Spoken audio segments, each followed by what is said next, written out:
बिस्मिल्लाहिर्रहमानिर्रहीम। अस्सलाम वालेकुम। आज आपके साथ काले चनों की एक लजीज तरीन सालन की रेसिपी शेयर कर रही हूँ, जिसे आप चावल और रोटी के साथ खा सकते हैं, मज़ा ले सकते हैं उसके साथ भी, क्योंकि ये जो रेसिपी है इतनी लजीज बनती है। जिस तरह से मैं बना रही हूँ, हो सकता है आप ऐसे ना बनाते हो। अगर आपने एक दफ़ा इस रेसिपी को ट्राई कर लिया, यकीन जाने अपने आप तमाम तरीके भूल जाएंगे। बहुत मज़े की रेसिपी है, मुकम्मल देखना है इस रेसिपी को और स्टेप बाय स्टेप वैसे ही फॉलो करना है जैसे मैं आपको बताऊंगी। तो चलें काले चनों का लजीज तरीन सालन बनाना शुरू करते हैं। काले चनों का सालन बनाने के लिए काले चने आपने अपने हिसाब से लेने हैं, जितने आपको रिक्वायर्ड है। और ये तकरीबन आधा किलो से ज़्यादा काले चने हैं, जिनको मैंने रात भर के लिए मीठा सोडा यानी खाने वाला सोडा डालकर पानी में डिप करके रख दिया था। वो तमाम पानी मैंने वेस्ट कर दिया है। उस पानी में आपने इनको कुक नहीं करना है और एक साफ़ पानी मैंने दोबारा से इसमें डाल दिया है। आप देख सकते हैं काफ़ी अच्छे और साफ़ हैं। इसी पानी के साथ हम इसको कुकर में ऐड करेंगे। कुकर में ये वाला पानी भी डाल देंगे और इसके अलावा हम एक्स्ट्रा पानी भी डालेंगे। बस चनों को हमने इतना डिप करना है कि बस ये अच्छे से डिप हो जाएं। ज़्यादा एक्स्ट्रा पानी नहीं डालेंगे क्योंकि बाद में हमें वो बंद करना होता है।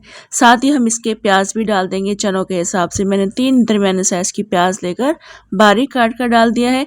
आधा किलो मैंने इसमें टमाटर डाले हैं और मैं अपने हिसाब से इसमें नमक शामिल कर रही हूँ। कुटी हुई मिर्चें भी हमने यहाँ पर अपने हिसाब से शामिल करनी है। साथ ही हम इसके हल्दी शामिल कर देंगे ½ टीस्पून के बराबर और पिसा हुआ धनिया हम इसमें शामिल करेंगे 2 से 3 टीस्पून के बराबर। इसके बाद हम इसमें साबुत ज़ीरा शामिल कर देंगे 3 टीस्पून मैं इसमें भर के शामिल कर रही हूँ। बहुत अच्छा जायका आता है। बस ये चीज़ें हमने इसमें शामिल करनी है। अदरक लहसुन शामिल करना है। 1-1 टेबल स्पून हम इसमें अदरक लहसुन डालकर इसको अच्छे से मिक्स करके इसको कवर करके रख देंगे, यानी इसका हमने प्रेशर लगाना है। जिस वक्त विसल हिलना शुरू होती है उसके बाद आप 20 से 25 मिनट काउंट कीजिएगा, क्योंकि चनों का इसमें बहुत ज़्यादा अच्छे तरीके से गलाना ज़रूरी है। तो मैं इस पर इसका कवर कर रही हूँ और प्रेशर दे दूँगी। उसके बाद हम इसमें विसल हिलने के बाद के 20 से 25 मिनट काउंट करेंगे। इस वक्त मैंने इसका प्रेशर रिलीज़ कर दिया है। 20 से 25 मिनट गुजर चुके हैं। तो यहाँ पर आप देख सकते हैं इसमें थोड़ा बहुत पानी मौजूद है। बस अब हमने ये पानी ड्राई करना है। हाई फ्लेम कर दीजिएगा यहाँ पर और मुस्तकिल आपने इसमें चम्मच चलाकर इसका पानी ड्राई करना है। यहाँ पर मैं आपको चेक करवा देती हूँ। आप देख सकते हैं यहाँ पर काफ़ी अच्छे चने गल चुके हैं। बस इसी तरह से हमने इनको गलाना है और चम्मच मुस्तकिल चलाते हुए हम इसका पानी ड्राई कर देंगे। यहाँ पर बस थोड़ा बहुत काम मेहनत का है, उसके बाद आपको जो रिज़ल्ट मिलेगा वो बहुत अमेजिंग होगा।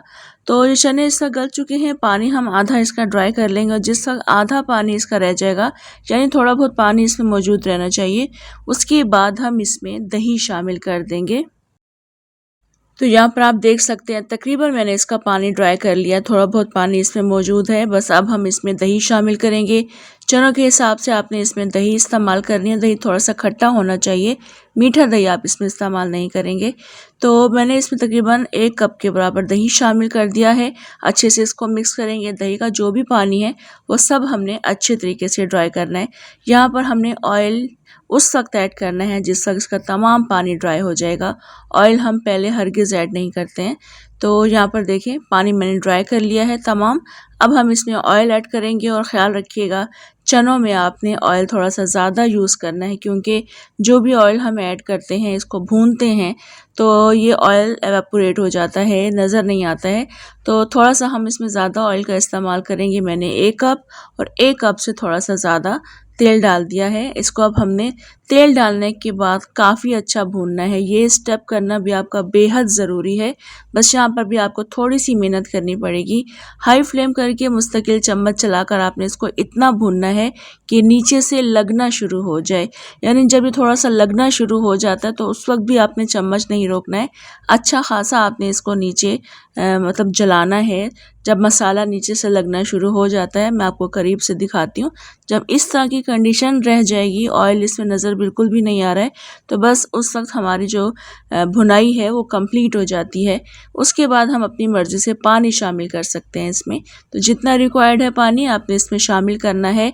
अच्छे तरीके से इसको मिक्स करेंगे। इस वक्त हम इसमें हरा धनिया शामिल कर देंगे, पिसा हुआ गरम मसाला शामिल करके अच्छे से इसको मिक्स करके कवर करके रख देंगे और 15 से 20 मिनट आपने इसको एटलीस्ट रखना है, बिल्कुल दम वाली आंच पर। जितनी ज़्यादा ये हल्की आंच पर पकते हैं चने, उतना ही ज़्यादा इसमें ऑयल भी रिलीज़ होता है और मज़ीद इसका टेस्ट एनहेंस होता है। तो यहाँ पर मैं कवर करके हल्की आंच पर 15 से 20 मिनट के लिए इसको छोड़ दूँगी।